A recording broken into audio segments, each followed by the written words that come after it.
So Sean, I get a bit confused because every week it seems to change. People are on Zelensky's side. Next week he's complaining they're not on his side. We're allowing him to use weapons against Russia onto Russia's mainland. We're not allowed to.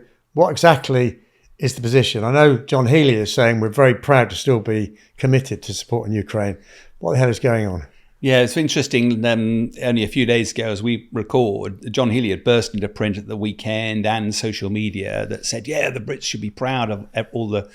And actually, why did he do that? He did it because the whole issue around Storm Shadow has suddenly reared its head a bit at the moment. Now, by way of background, when Ukraine was first invaded, there was a view of the West of, let's just see if Ukraine can survive. Then they did an amazingly heroic resistance against Russia, even though Russia piled in and took a lot of territory. And the West, therefore, started giving anti-tank weapons, defensive weapons. Then there was a talk about delivering tanks, wasn't there? And the UK Challenger 2 tanks lent into it. Eventually, Abrams and Leopard 2s were provided.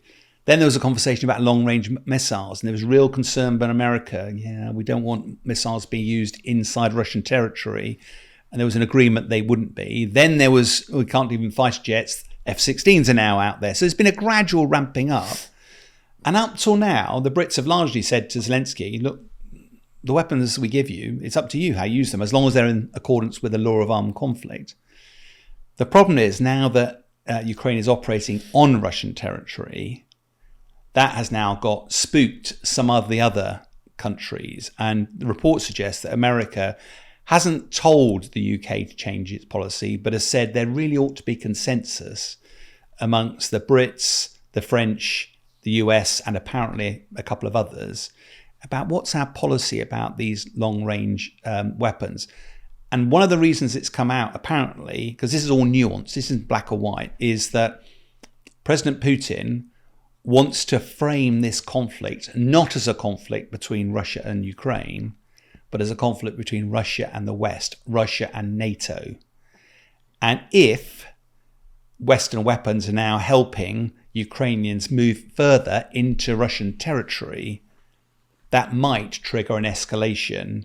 And that's something that the West is paranoid about doing. The problem is, of course, President Zelensky's nightly address a couple of nights ago, he praised the Brits for their forward-leaning stance, but pleaded with the international community to stop putting restrictions on how he can use these weapons, particularly because he understands the implications of using these weapons deep inside Russia.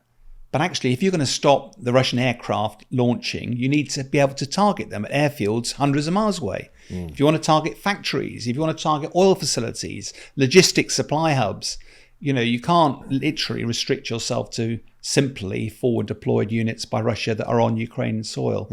So it's a really interesting one. And Keir Starmer's come up for a bit of criticism for being sort of backward leaning on this. Yeah, actually, you do understand why this is a slightly sensitive topic, I think.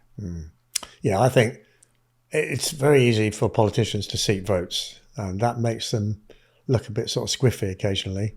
I think Keir Starmer's just got to have a position and stick with it, come what may. But Putin has said if it looks like NATO has actually attacked Russia itself, then I will use the ultimate. And that's a deterrent. And that's, I think, why this has a little bit more meaning. There's been lots of social media criticism this week about, look, West, man up. If only you'd provide the level of support you do today at the start of the conflict and not being worried about Putin's saber rattling, would Ukraine be in the pickle it is in today? If you subscribe to that, why are you now, Russia's been crying wolf every time, rattling that nuclear saber.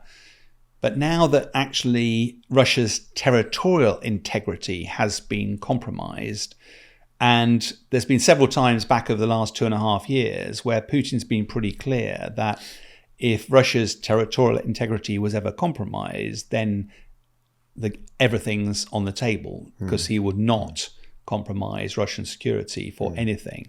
Now, is that just saber rattling? Might well be. The irony is not lost on any of us that Putin's the one who launched this. He's devastated communities, caused millions of people to relocate, cost hundreds of thousands of lives, and destroyed, towns and cities across Ukraine.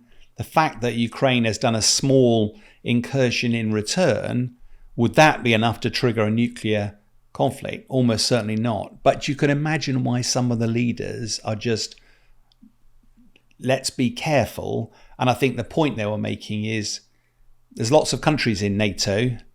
Let's not let one of them operate autonomously and put all of us at risk. There really ought to be a degree of coherence about this. And I think that's where this line has come from. Personally, I think, Putin is not about to trigger a nuclear war. We've grey hairs, old enough and ugly enough. Remember the Cuban Missile Crisis. There's lots of levels of escalation that can still happen. Just before my time, but in yours. I don't have any grey hair though. Well, hair envy. We keep going to hair envy, don't we? You've got grey hair all down here, haven't you? Oh, right, okay. Oh, yeah.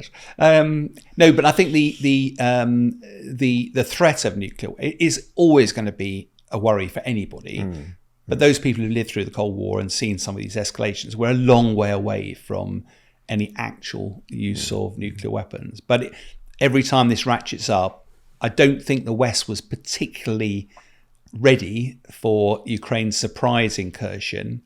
Whether Ukraine actually talked to its Western allies before it did it, is it better to seek forgiveness than ask permission? I don't know. But I do understand how this is a serious ratcheting up of pressure on President Putin. And therefore, just keeping an eye on what the reactions might be.